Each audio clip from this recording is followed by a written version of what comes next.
Okay, we're on the north side of the house. As you're facing the house, it'd be the right side. And this is the fence right here. And this looks like wood rot. I mean, it looks like termite damage. But this is wood rot, which is very conducive to destroy insects. Fences are beyond the scope, except where they touch the structure for the termite report. But the fence is in pretty bad shape over here, obviously. We're looking into the back. That's where we're going to end up. Rain gutters should divert water several feet away from the structure. Okay, and all this brush should be trimmed back off of the walls. Trees, vines should be trimmed up off of the walls. It's a gable roof. It's a pier and beam foundation. Trees should not be closer to the structure than 25 feet. Should not have been placed closer to the structure. The rain gutters, the lawn sprinkler system, the spray heads should not be closer to the structure than 12 inches. That's a weep hole. We like those. We want them. They're supposed to be there. The cross space vent covers should have been removed. They only come in handy during a northern January or something. For the most part, they're useless and problematic. Those will not allow your crawl space to breathe properly. Again, the rain gutters. Again, the tree's too close. Again, outside of the scope of the inspection, but the landscaping lights, we've got some loose conduit down underneath here. All this debris should be cleared out away from the structure. These windows are single pane windows. It looks like we have some storm windows also, which is a good thing, but single pane windows no longer meet current energy requirements. The rain gutters, and we'll see this on the other side as well, rain gutters are full of debris. We've got some siding, so we got brick and some siding. I believe that's metal siding. If it's not, I'll correct myself. I'm parked out here, right by the right front tire is where the water meter is. These steps are not dimensionally uniform. They may be trip hazards. Come along here. I have not found the main shutoff valve to the house. And so far I haven't seen a main drain to the house either. This is the front exterior bib hose right here. And I did not take the water pressure from that guy because he's not working today.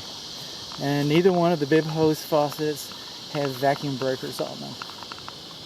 I'm coming on along here.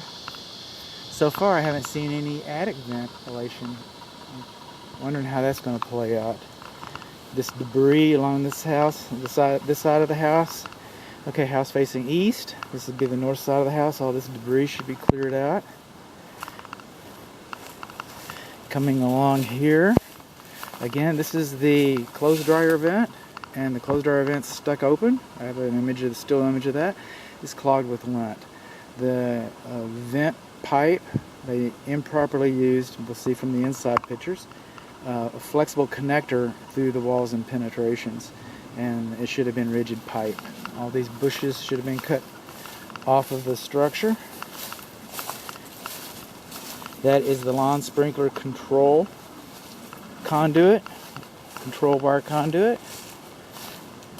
We'll just come out and back in a little bit.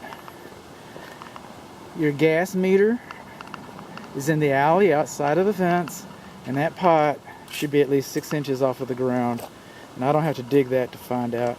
And also the gas meter lens is missing, so you may want to call the utility company about that. These are metal car entry doors. We've got 2 metal car entry doors. The exterior light fixtures, they should have been sealed to help prevent moisture from entering the structure. Coming along here, bushes again, storm door, electric receptacle outlets. I didn't notice one in the front. I'll look, but these are not GFCI protected.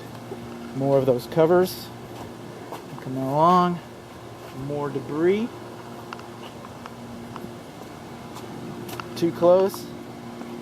This is the drain for at least one, primary drain for at least one of the HVAC systems, maybe both of them, judging by the size of it.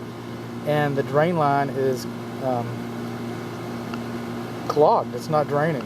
So these are your two condensing units. It's assumed that that's the downstairs one and this is the upstairs one. I'll correct that if I find out differently.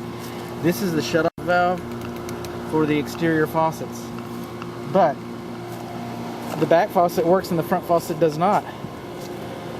And from the back faucet we're getting way over 90 psi. Okay, so the water pressure to the structure is too high.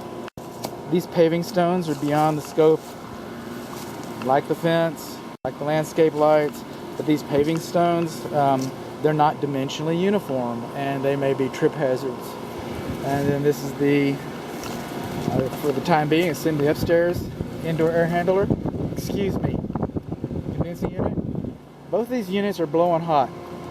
Air feels very warm coming out of them. That's what we expect and that's what we want. This foam, okay, and it should be rigid foam to protect it from squirrels and rats and sunlight and that kind of decay. Same way over here.